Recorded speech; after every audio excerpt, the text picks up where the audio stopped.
Hello दोस्तों, स्वागत है आपका हमारे यूट्यूब चैनल में। आज हम लेकर आए हैं प्रैक्टिस सेट चौथा, जो आपके यूपी टेट 2025-26 के लिए इम्पोर्टेंट है। तो चलिए शुरू करते हैं। सामाजिक अध्ययन एसएसटी का चौथा प्रैक्टिस सेट, जिसमें हम 20 प्रश्नों को कवर करेंगे।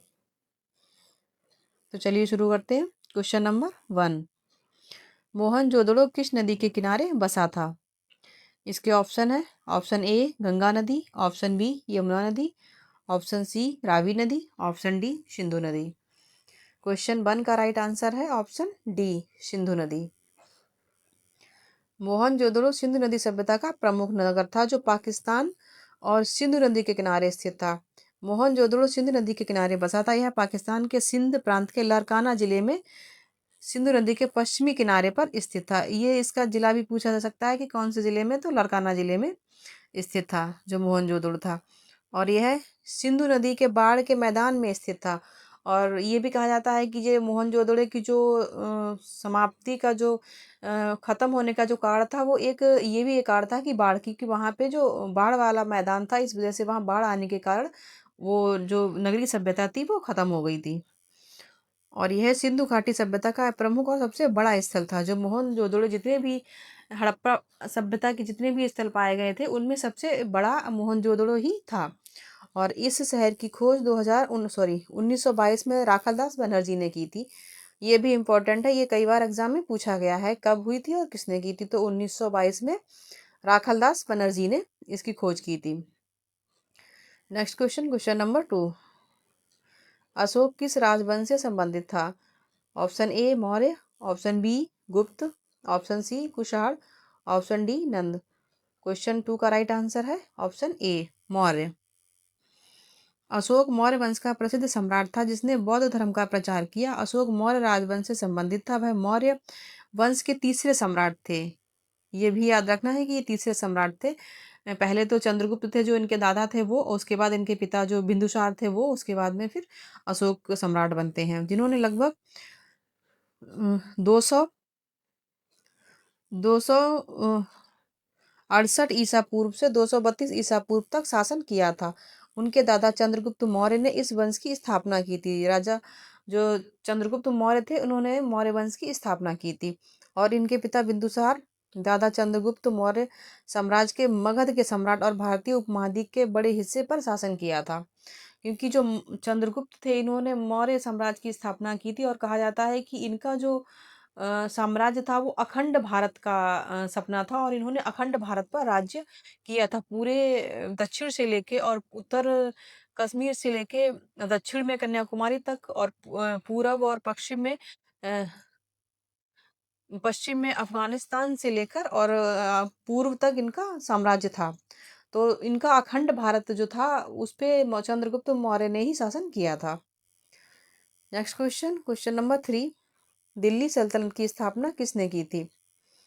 Option A Qutubuddin Aibak, option B Iltutmish, option C Alauddin Khilji, option D Babur. Question 3 का राइट आंसर है ऑप्शन ए कुतुबुद्दीन ऐबक। कुतुबुद्दीन ऐबक ने 206 में दिल्ली सल्तनत की स्थापना की थी। ये कुतुबुद्दीन जो ऐबक था, वो मोहम्मद गौरी का गुलाम था। और इसने मोहम्मद गौरी के मृत्यु के बाद ही इसने दिल्ली पर अपना शासन किया था। और 206 में ये वो वहाँ का शासक बना था दिल्ली का। इसकी डेट भी इम्पोर्टेंट होती है, ये भी पूछ ली जाती है। दिल्ली सल्तनत की स्थापना कुतुबुद्दीन ऐबक ने की थी, और मोहम्मद गौरी के मृत्यु के बाद 206 में उन्होंने लाहौर में अपना स्वतंत्र राज्य स्थापित किया था और दिल्ली सल्तनत की नींव रखी थी। इसने जो शासन जो था वो पहले लाहौर से शुरुआत करी थी। और कुतुबुद्दीन ऐबक जो था वो मोहम्मद गौरी का एक तुर्क सेनापति था। और इसकी स्थापना दिल्ली सल्तनत की स्थापना 1206 में हुई थी। और उन्होंने दिल्ली में एक स्वतंत्र शासन स्थापित किया था, जो गुलाम वंश की स्थापना बोला जाता है। जो कुतुबुद्दीन ऐबक जो था वो मोहम्मद गौरी का गुलाम था, इसलिए इसको गुलाम वंश भी बोला जाता है। और इसके बाद जो इसका जो गुलाम था वो इल्तुतमिश था, तो उसको गुलामों का गुलाम बोला जाता है, इसलिए इस वंश को गुलाम वंश भी कहते हैं। Next question, question number 4, Humayun Nama की रचना किसने की थी? Option A Abul Fazal, option B Gulbadan Begum, option C Bairam Khan, option D Akbar. Question 4 का राइट आंसर है ऑप्शन बी गुलबदन बेगम। हुमायूं नामा की रचना, हुमायूं की बहन गुलबदन बेगम ने हुमायूं नामा ग्रंथ की लिखा था और वो हुमायूं नामा की रचना गुलबदन बेगम ने की थी। वह मुगल बादशाह बाबर की बेटी और हुमायूं की सौतेली बहन थी। उन्होंने अपने भतीजे सम्राट के अनुरोध पर हुमायूं के जीवन और शासनकाल का विवरण लिखते हुए इस ऐतिहासिक ग्रंथ की रचना की थी। जो हुमायूं नामा था ये गुलबदन बेगम ने लिखी थी, जो अकबर की बुआ थी और बाबर की बेटी। तो जो हुमायूं नामा है वो गुलबदन बेगम ने लिखा था और ये बाबर की बेटी थी और हुमायूं की सौतेली बहन थी। और इसमें इस ग्रंथ में उन्होंने हुमायूं के जीवन और शासनकाल का विस्तृत विवरण दिया है, जिसमें मुगल दरबार की अंदरूनी बातें भी शामिल हैं हुमायूं नामा में। Next question, question number 5। भारतीय राष्ट्रीय कांग्रेस के प्रथम अध्यक्ष कौन थे? Option A Dadabhai Naoroji, option B A O Hume, option C W C Banerjee, option D Bal Gangadhar Tilak. Question 5 का राइट आंसर है option C W C Banerjee.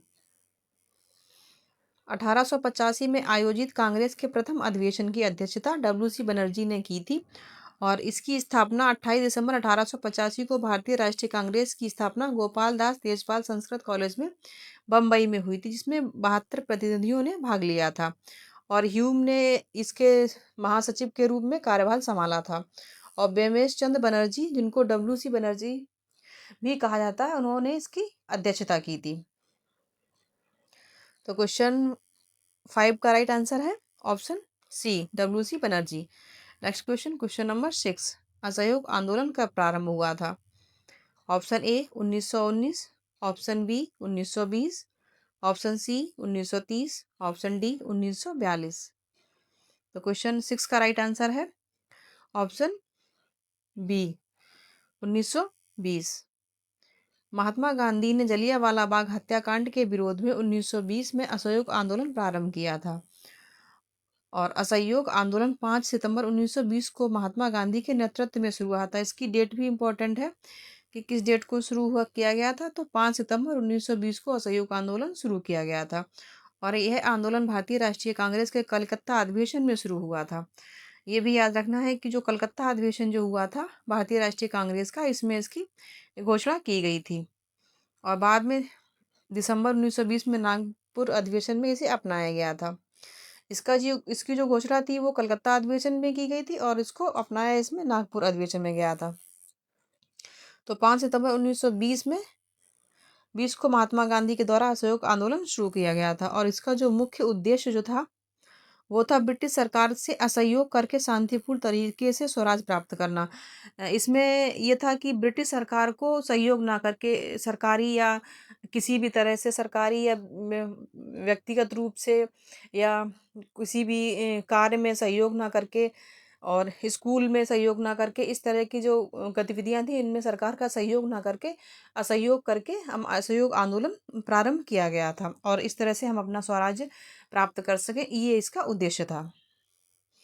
और कारण ये था कि यह आंदोलन रॉलेट एक्ट, जलियांवाला बाग हत्याकांड और खिलाफत आंदोलन जैसे मुद्दों के विरोध में शुरू किया गया था। रॉलेट एक्ट जो आया था उसके विरोध में भी इसको शुरू किया गया था, जिसको अंधा कानून बोलते थे। इसमें बिना वकील, बिना अपील, बिना दलील लोगों को गिरफ्तार कर लिया जाता था और उनकी कोई सुनवाई नहीं होती थी। और जलियांवाला बाग हत्याकांड जो अमृतसर में हुआ था, जिसमें बहुत सारे निहत्थे लोगों पर गोलियां चला दी गई थी ब्रिटिश सैनिकों के द्वारा, तो उसके विरोध में उसको शुरू किया गया था। और इसको चौरा चौरी जो हिंसक घटना हुई थी 5 फरवरी 2022 को, उसके बाद ही महात्मा गांधी ने इस आंदोलन को वापस ले लिया था।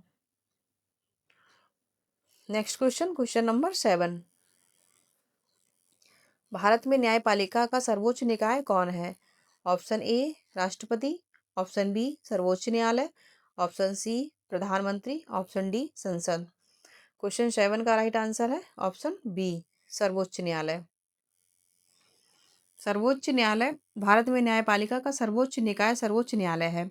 यह भारत का शीर्ष न्यायिक प्राधिकरण है और यह संविधान का संरक्षक भी कहलाता है। यह संविधान के अनुच्छेद 124 के तहत स्थापित है। जो हमारा सर्वोच्च न्यायालय है इसको संविधान के अनुच्छेद 124 में स्थापित किया गया। ये आपको याद रखना, ये इंपॉर्टेंट है एग्जाम के लिए भी पूछ लिया जाता है कि सर्वोच्च न्यायालय का वर्णन किस अनुच्छेद में किया गया है। तो अनुच्छेद 124 के तहत इसका वर्णन मिलता है सर्वोच्च न्यायालय का, और यह भारत के कानून के अंतिम व्याख्या करता है। सर्वोच्च न्यायालय भारत का उच्चतम न्यायालय है और इसकी स्थापना 26 जनवरी 1950 को संविधान के लागू होने के साथ ही हुई थी। Next question, question number 8। Bharat का राष्ट्रीय पंचांग कौन सा है? ऑप्शन ए ग्रेगोरियन पंचांग, ऑप्शन बी विक्रम पंचांग, ऑप्शन सी शक संवत, ऑप्शन डी हिजरी पंचांग। तो क्वेश्चन 8 का राइट आंसर है ऑप्शन सी शक संवत। शक संवत भारत का राष्ट्रीय पंचांग है, शक संवत पर आधारित है। इसे 22 मार्च 1957 को भारतीय सचिव सरकारी सिविल कैलेंडर के रूप में अपनाया गया था और यह ग्रेगोरियन कैलेंडर के साथ इस्तेमाल किया जाता है। इसकी डेट भी याद रखनी है, 22 मार्च 1957 को इसको प्रयोग उसमें लाया गया था, अपनाया गया था भारत सरकार के द्वारा 22 मार्च 1957 को। ये डेट भी इम्पोर्टेंट होती हैं। और इसका जो आधार है शक संपत्ति का, वह शक संपत्ति पर आधारित है जो 78 ईस्वी में शुरू हुआ था। 78 ईसा पूर्व में इसको शुरू किया गया था और इसका उपयोग इससे सरकारी संचार, आकाशवाणी, सरकारी पंचांगों में ग्रेगोरियन कैलेंडर के साथ प्रयोग किया जाता है। और इसकी शुरुआत जो हुई थी वो 22 मार्च 1957 को हुई थी, इसको अपनाया गया था। और इसका जो पहला महीना होता है वो चैत्र होता है, जो आमतौर पर 22 मार्च से शुरू होता है और लीप ईयर में इसको 21 मार्च से माना जाता है। तो शक संवत में जो पहला हिंदी महीना होता है वो चैत्र महीना होता है, ये भी इम्पोर्टेंट। जैसे हमारा जो अंग्रेजी कैलेंडर होता है ग्रेगोरियन, उसमें जनवरी से शुरू होता है, वैसे ही जो शक संवत होता है पंचांग, उसमें चैत्र से शुरू होता है। Next question, question number 9। निम्न में कौन सा राज्य चाय उत्पादन के लिए प्रसिद्ध है? Option A Bihar, option B Kerala, option C Assam, option D Punjab. Question 9 का राइट आंसर है ऑप्शन सी। असम चाय उत्पादन के लिए सबसे प्रसिद्ध राज्य है क्योंकि ये भारत में कुल चाय उत्पादन का लगभग 50% से भी अधिक हिस्सा पैदा करता है। जो भारत का में जो भी चाय का उपयोग होता है उसमें 50% जो उत्पादन है वो असम में होता है चाय का। और इसके बाद में पश्चिम बंगाल दूसरे स्थान पर है और जो दार्जिलिंग और डुआर्स जैसे क्षेत्रों के लिए जाना जाता है। तमिलनाडु और केरल में भी मुख्य चाय उत्पादक राज्यों में से एक है। असम जो है भारत की चाय की राजधानी के रूप में भी जाना जाता है। जो असम है उसको चाय की राजधानी के रूप में जाना जाता है क्योंकि सबसे ज़्यादा जो चाय का उत्पादन होता है वो असम में ही होता है। वहाँ की जलवायु है वो चाय उत्पादन के लिए अच्छी है। Next question, question number 10। Blue revolution का संबंध किससे है? ऑप्शन ए मत्स्य उत्पादन, ऑप्शन बी दूध उत्पादन, ऑप्शन सी फसल उत्पादन, ऑप्शन डी ऊर्जा उत्पादन। क्वेश्चन 10 का राइट आंसर है ऑप्शन ए मत्स्य उत्पादन। ब्लू रेवोल्यूशन जिसको नीली क्रांति भी बोलते हैं, नीली क्रांति का संबंध जो है वो मत्स्य उत्पादन और मछली उत्पादन से और उससे जलीय जो कृषि होती है उससे किया जाता है। नीली क्रांति का संबंध मछली उत्पादन और जलीय कृषि से है जिसका मुख्य उद्देश्य मछली उत्पादन को बढ़ाकर मत्स्य पालन में क्षेत्र में तकनीकी और वैज्ञानिक प्रगति लाना है ताकि खाद्य सुरक्षा और मछुआरों की आर्थिक दृष्टि से वृद्धि हो सके। और यह क्रांति अंतर्देशीय और समुद्री दोनों तरह के जलीय संसाधनों का पूर्ण उपयोग करके मत्स्य उत्पादन और उत्पादकता बढ़ाने पर केंद्रित है। इसका जो उद्देश्य है मत्स्य उत्पादन का वो ये है कि जो मछुआरे होते हैं उनकी आर्थिक स्थिति को सुधारना और इसमें तकनीकी और नए नए उपकरणों का प्रयोग करके प्रौद्योगिकी का प्रयोग करके और उत्पादन क्षमता को बढ़ाना है ताकि जो इसमें वैज्ञानिक प्रगति लाई जा सके और इसमें जो मछुआरों की आर्थिक स्थिति में सुधार हो सके और खाद्य उत्पादन में जो है वो सहायता मिल सके।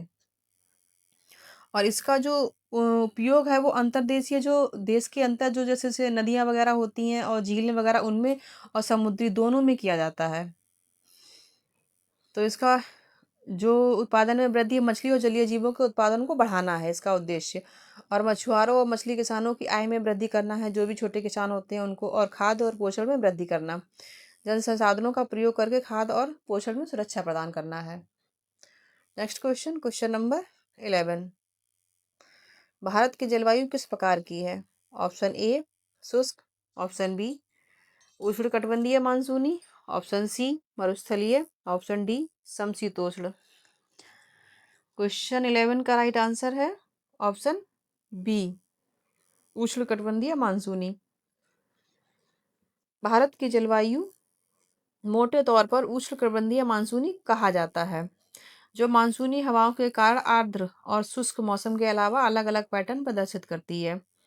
हालांकि देश के विशाल और विविध स्थलाकृति के कारण कुछ शुष्क रेगिस्तान से लेकर हिमालयी शीतोष्ण जैसी जलवायु हैं। जैसे यहाँ पे अलग अलग जो दशाएं होती हैं भारत में हमारा, तो इसमें हमारे जो भारत है इसमें चारों मौसम पाए जाते हैं। बरसात हो गया, शुष्क गर्मी हो गई और सर्दी हो गई, तीनों। और यहाँ की जो स्थलाकृति है उसकी बनावट के हिसाब से यहाँ पे अलग अलग मानसूनी दशाएं होती हैं। जैसे रेगिस्तान में जो शुष्क दशाएं होती हैं और हिमालय में समशीतोष्ण जलवायु पाई जाती है।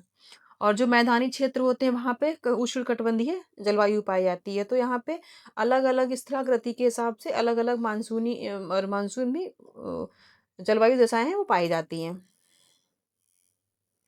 और उष्णकटिबंधीय मानसून, भारत की अधिकांश भूमि उष्णकटिबंधीय क्षेत्र में स्थित है, जिस पर मानसूनी हवाओं का गहरा प्रभाव पड़ता है, जिससे मानसूनी वर्षा होती है।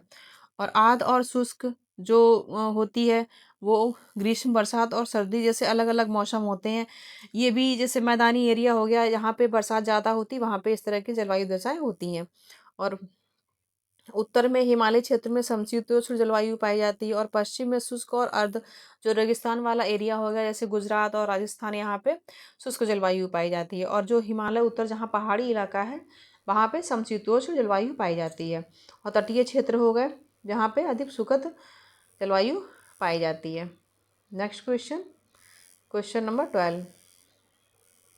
संसद का संयुक्त सत्र कौन बुलाता है? ऑप्शन ए प्रधानमंत्री, ऑप्शन बी राष्ट्रपति, ऑप्शन सी लोकसभा अध्यक्ष, ऑप्शन डी राज्यसभा सभापति।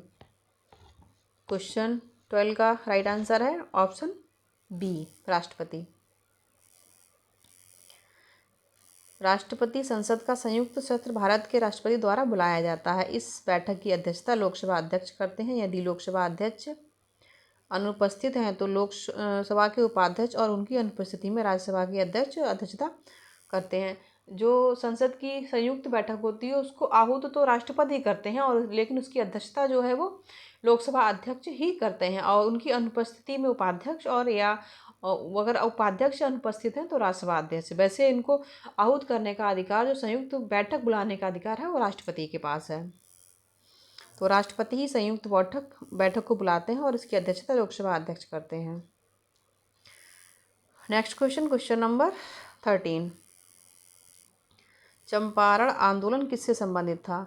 ऑप्शन ए मजदूर अधिकार, ऑप्शन बी किसानों के नील खेती के विरोध से, ऑप्शन सी जल संरक्षण से, ऑप्शन डी ब्रिटिश सेना से। तो क्वेश्चन 13 का राइट आंसर है किसानों के नील खेती के विरोध से। किसानों के नील खेती के विरोध में चंपारण नील आंदोलन खेती करने वाले किसानों के शोषण के खिलाफ एक आंदोलन था। जो नील जो खेती करते थे किसान, चंपारण में, जो बिहार में एक ज़िला है चंपारण, वहाँ पे चंपारण आंदोलन जो चलाया गया था वो नील की खेती के विरोध में चलाया गया था। क्योंकि जो ब्रिटिश बागान मालिक थे तो वहाँ के किसानों पर तिनखटिया पद्धति के द्वारा, जिसमें जो 1/3 हिस्से पर खेती पर नील की खेती करना अनिवार्य कर दिया था वहाँ के बागान मालिकों ने। तो इस विरोध में इस आंदोलन को चलाया गया था। जो किसान थे वो इसका विरोध कर रहे थे कि 1/3 भाग पर नील की खेती करना नहीं चाहते थे। और बागान मालिकों द्वारा ये चीज़ अनिवार्य कर दी गई थी कि आपको 1/3 भाग पर, जो आपकी जो खेती का हिस्सा है उसमें 1/3 भाग पर नील की खेती करना अनिवार्य है। तो इस विरोध में उन्होंने वहाँ पे ये चंपारण आंदोलन चलाया गया था। और इसका नेतृत्व जो किया था वो महात्मा गांधी ने किया था। और इसमें तिनगटिया प्रणाली के तहत किसानों पर नील की खेती के लिए दबाव डालने के खिलाफ था। तिनगटिया पद्धति वही होती थी जिसमें 1/3 भाग पर नील की खेती करना अनिवार्य कर दिया गया था। इसको ही तिनगटिया पद्धति बोलते थे। और इसमें शोषण का कारण था यूरोपीय बागान मालिकों से किसान उनकी ज़मीन के एक बड़े हिस्से पर नील की खेती करवाते थे, जिसके लिए उन्हें बहुत कम मुआवजा मिलता था। और इसमें जो 1/3 खेती पर हिस्से पर जो खेती करवाते थे उसके बदले उनको मुआवजा भी बहुत कम दिया जाता था, जिससे उनका आर्थिक शोषण बहुत ज़्यादा हो रहा था। और आंदोलन का जो स्वरूप था वो अहिंसक सत्याग्रह आंदोलन था। इसमें अहिंसक आंदोलन था सत्याग्रह, जिसका उद्देश्य किसानों के शोषण को समाप्त करना था। और गांधी जी ने इसमें अहम भूमिका निभाई थी, क्योंकि 1917 में गांधी जी चंपारण पहुंचे और किसानों की समस्याओं को समझा और उनके अधिकार के लिए आवाज़ उठाई थी। और ये चंपारण आंदोलन जो हुआ था वो 1917 में हुआ था। ये डेट भी इम्पोर्टेंट है कि कब हुआ था और कहाँ हुआ था। तो जो चंपारण आंदोलन जो हुआ था वो चंपारण जिले में हुआ था 1917 को, और इसका नेतृत्व गांधी जी ने किया था। Next question number 14। भारत का सबसे दक्षिणतम बिंदु कौन सा है? Option A Cape Comorin, option B Kanyakumari, option C Indira point, option D Lakshadweep. Question 14 का राइट आंसर है option C Indira point. Bharat का सबसे दक्षिणतम बिंदु इंदिरा पॉइंट है, जो अंडमान निकोबार द्वीप समूह के ग्रेट निकोबार द्वीप पर स्थित है। और मुख्य भूमि का सबसे दक्षिणतम बिंदु कन्याकुमारी, इसे केप कोमोरियन भी कहते हैं, जो तमिलनाडु में स्थित है। और इंदिरा पॉइंट यह भारत के पूरे क्षेत्र का सबसे दक्षिणतम बिंदु है। जो इंदिरा पॉइंट है ये जो हमारे द्वीप समूह होते हैं उनको मिला के ये सबसे दक्षिणतम बिंदु इंदिरा पॉइंट बनता है। लेकिन जो कन्याकुमारी, जिसको केप कैमोरियन बोलते हैं, ये हमारा जो स्थल खंड है उसका जो दक्षिणतम पॉइंट है वो केप कैमोरियन या कन्याकुमारी है। तो ये भी याद रखना है कि जो द्वीप समूह जैसे अंडमान निकोबार लक्षद्वीप, इनको मिला के जब हमारे दक्षिणतम बिंदु देखते हैं तो वो इंदिरा पॉइंट कहलाता है। लेकिन जो हमारा स्थल खंड है, स्थल एरिया को मिलाते हैं, मुख्य भूमि जिसको बोलते हैं, मुख्य भूमि का जो दक्षिणतम बिंदु है वो कन्याकुमारी। और ये अरब सागर, बंगाल की खाड़ी और हिंद महासागर, यहाँ पे तीनों आके मिलते हैं। पश्चिम में अरब सागर और पूर्व में बंगाल की खाड़ी और दक्षिण में हिंद महासागर मिलते हैं कन्याकुमारी में। तो हमारा जो इंदिरा पॉइंट है वो हमारा दक्षिणतम बिंदु है स्थलखंड का, सॉरी वो जो द्वीप समूह है उनको मिला के। और लेकिन जो स्थलखंड का जो दक्षिणतम पॉइंट है वो कन्याकुमारी है। तो नेक्स्ट क्वेश्चन नंबर 15। राज्यसभा के सदस्य कितने वर्षों के लिए चुने जाते हैं? ऑप्शन ए 3 वर्ष, ऑप्शन बी 4 वर्ष, ऑप्शन सी 5 वर्ष, ऑप्शन डी 6 वर्ष। क्वेश्चन 15 का राइट आंसर है ऑप्शन डी 6 वर्ष के लिए। राज्यसभा के सदस्य 6 वर्ष के लिए चुने जाते हैं। राज्यसभा एक स्थायी सदन है और इसका विघटन नहीं होता। इसके 1/3 सदस्य हर दूसरे वर्ष निवृत्त होते हैं, उनकी जगह नए सदस्य चुनकर आते हैं। जो राज्यसभा है वो स्थायी सदन है, इसका विघटन नहीं होता है। लोकसभा जो है वो विघटित हो जाती है, लेकिन जो राज्यसभा है उसका विघटन नहीं होता। और इसके जो सदस्यों का जो कार्यकाल होता है वो 6 वर्ष का होता है। और ये एक स्थायी सदन, इसे भंग नहीं किया जा सकता। इसके जो सदस्य होते हैं वो हर दूसरे साल राज्यसभा के 1/3 सदस्य सेवानिवृत्त हो जाते हैं, लेकिन उनको सस्पेंड नहीं किया जाता है। यदि किसी सदस्य का कार्यकाल पूरा होने से पहले पद खाली होता है, इस्तीफा या मृत्यु के कारण, तो उपचुनाव के माध्यम से रिक्त स्थान भरा जाता है। Next question number 16। विश्व पर्यावरण दिवस कब मनाया जाता है? ऑप्शन ए 22 अप्रैल, ऑप्शन बी 5 जून, ऑप्शन सी 14 नवंबर, ऑप्शन डी 1 दिसंबर। क्वेश्चन 16 का राइट आंसर है ऑप्शन बी 5 जून को। विश्व पर्यावरण दिवस 5 जून को मनाया जाता है और यह संयुक्त राष्ट्र द्वारा पर्यावरण के मुद्दों पर जागरूकता बढ़ाने के लिए अंतर्राष्ट्रीय दिवस है, जो 1974 से मनाया जा रहा है। इसकी शुरुआत जो हुई थी वो 1974 को हुई थी। ये डेट भी आपको याद रखनी है। और इसकी जो पर्यावरण दिवस है, इसकी जो शुरुआत जो हुई थी वो 1972 में स्टॉकहोम सम्मेलन में इसकी शुरुआत की गई थी। तो ये भी इम्पोर्टेंट है। ये भी पूछा जा सकता है कि इसकी जो शुरुआत हुई थी वहाँ कहाँ से, तो 1972 में स्टॉकहोम जो सम्मेलन हुआ था वहाँ से। और इसका पहली बार इसको 1974 में ही मनाया गया था। और इसकी जो हर साल थीम होती है, पर्यावरण दिवस जो भी मनाया जाता है हर साल, उसकी अलग अलग थीम होती है। तो 2025 की जो थीम है वो प्लास्टिक प्रदूषण ख़त्म करना है। ये भी इम्पोर्टेंट है आपके लिए, और ये पूछा भी सकता है, ये बहुत ही इम्पोर्टेंट है। ये आप नोट भी कर सकते हो कि 2025 का जो पर्यावरण दिवस का जो थीम है वो क्या थी, तो प्लास्टिक प्रदूषण ख़त्म करना। Next question number 17। Gautam Buddha का जन्म कहाँ हुआ था? Option A Gaya, option B Sarnath, option C Lumbini, option D Bodhgaya. Question 17 का राइट आंसर है ऑप्शन सी लुम्बिनी। भगवान बुद्ध का जन्म लुम्बिनी नेपाल में शाक्य कुल में हुआ था। गौतम बुद्ध का जन्म नेपाल में लुम्बिनी के प्रसिद्ध उद्यान में हुआ था, और उनका जन्म 623 ईसा पूर्व बौद्ध परंपरा के अनुसार कहा जाता, और 624 ईसा पूर्व में हुआ था। 23 या 24 के बीच में इनका जन्म माना जाता है, ईसा पूर्व में। और स्थान लुम्बिनी जो अब नेपाल के रुम्मनदेही जिले में पड़ता है, और ये एक पवित्र बौद्ध स्थल है। तो ये भी याद रखना है कि रुम्मनदेही में जो ज़िला है वो रुम्मनदेही है। और 623 ईसा पूर्व में इनका जन्म हुआ था। और इनके माता और पिता जो थे वो सिद्धोधन, इनके पिता जो तो साक्यगढ़ राज्य के राजा थे, और माता रानी महामाया थी। लेकिन इनकी जो माता थी वो इनके जन्म के बाद ही उनकी मृत्यु हो जाती है, और इनका पालन पोषण जो इनकी मौसी थी प्रजापति गौतमी, उन्होंने इनका पालन पोषण किया था। Next question number 18। कोयला किस प्रकार की ऊर्जा का उदाहरण है?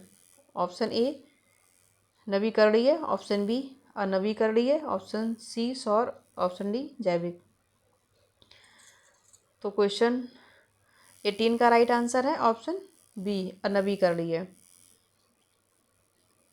कोयला गैर नवीकरणीय और जीवाश्म प्रकार की ईंधन ऊर्जा का स्रोत है। कोयले की ऊर्जा के प्रकार जो हैं गैर नवीकरण ऊर्जा, जैसे कोयले का भंडार सीमित है जिसका प्राकृतिक रूप से पुनर्निर्माण नहीं होता है। इसका जो निर्माण होता है या तो होता नहीं है, होता भी तो है उसमें लाखों वर्ष लग जाते हैं, क्योंकि इसमें जो जीवाश्म ईंधन होता है उसको कई सालों तक जो पृथ्वी के अंदर दबे रहने के कारण, दबाव और ऊष्मा के कारण इनमें कोयले में जो परिवर्तित होने में बहुत समय लगता है, इसलिए इसको अनवीकरण ऊर्जा बोलते हैं।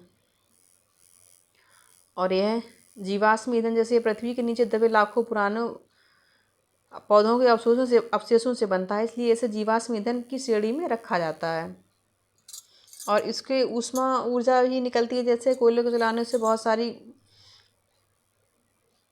हानिकारक गैसें भी निकलती हैं, और इसको औद्योगिक जो कार्य होते हैं उनमें प्रयोग किया जाता है, बिजली उत्पादन में इनका प्रयोग किया जाता है। और कोयले में रासायनिक ऊर्जा संग्रहित होती है जो जलने के बाद ऊर्जा में परिवर्तित हो जाती है। Next question number 19। भारत छोड़ो आंदोलन कब प्रारंभ हुआ था? Option A 1930, option B 1940, option C 1942, option D 1947। Question 19 का राइट आंसर है ऑप्शन सी 1942। भारत छोड़ो आंदोलन 8 अगस्त 1942 को महात्मा गांधी के नेतृत्व में मुंबई में शुरू हुआ था। ये डेट भी इम्पोर्टेंट है। भारत छोड़ो आंदोलन जो शुरू हुआ था वो 8 अगस्त 1942 को शुरू हुआ था। और ये जो डेट होती है आप इनको चाहें तो नोट भी कर सकते हो। और यह आंदोलन भारत को तत्कालीन स्वतंत्रता दिलाने के लिए ब्रिटिश शासन के खिलाफ एक जन विद्रोह था। तो इसकी जो तिथि थी वो 8 अगस्त 1942 को, और इसकी शुरुआत अखिल भारतीय कांग्रेस कमेटी के मुंबई अधिवेशन में इसकी शुरुआत की गई थी। ये भी याद रखना है कि कौन से अधिवेशन में तो हुई थी, तो मुंबई अधिवेशन जो हुआ था 1942 में, इसमें इसकी शुरुआत हुई थी। और उसका प्रमुख नारा था करो या मरो, और उद्देश्य जो था भारत से ब्रिटिश सरकार को समाप्त करना था। Next question number 20। भारत का सबसे बड़ा डेल्टा कौन सा है? Option A Sundarban delta, option B Krishna delta, option C Godavari delta, option D Mahanadi delta. Question 20 का राइट आंसर है option A Sundarban delta. Sundarban delta Bharat का सबसे बड़ा सुंदरबन डेल्टा है जो गंगा, ब्रह्मपुत्र और मेघना नदियों के संगम से बनता है। जो सुंदरबन जो डेल्टा है वो गंगा और ब्रह्मपुत्र की जो नदियां आपस में जब मिलती है तो वो मेघना कहलाती है। तो वहाँ पे ही इस डेल्टा का निर्माण होता है जब वो गंगा नदी जो है बंगाल की खाड़ी में गिरती है और अपने साथ जो अवसाद लेके जाती है। तो उन अवसादों को वो बंगाल की खाड़ी में गिरने से पहले इसका जो प्रवाह जो धीरे हो जाता है उस वजह से जो अवसाद जो होते हैं वो पीछे ही छूट जाते हैं और वहीं पे डेल्टा का निर्माण होता है। यह दुनिया का सबसे बड़ा नदी डेल्टा है। इसका अधिकांश भाग बांग्लादेश में है जबकि इसका भारतीय हिस्सा पश्चिम बंगाल राज्य में स्थित है। तो इसे गंगा ब्रह्मपुत्र डेल्टा भी कहते हैं या बंगाल डेल्टा या सुंदरबन डेल्टा भी कहते हैं। जो सुंदरबन डेल्टा है उसको गंगा ब्रह्मपुत्र डेल्टा बोलते हैं क्योंकि गंगा और ब्रह्मपुत्र नदियों के मिलन से ही इस डेल्टा का निर्माण होता है और इसका जो विस्तार है वो हुगली नदी से पूर्व में मेघना नदी तक फैला हुआ है। और इसकी जो विशेषता है इस डेल्टा की वह यहाँ पे मैंग्रोव वन सबसे ज़्यादा प्रसिद्ध है। मैंग्रोव वनों की अधिकता है इसीलिए मैंग्रोव वनों के लिए प्रसिद्ध है और इसे रॉयल बंगाल टाइगर का घर भी माना जाता है।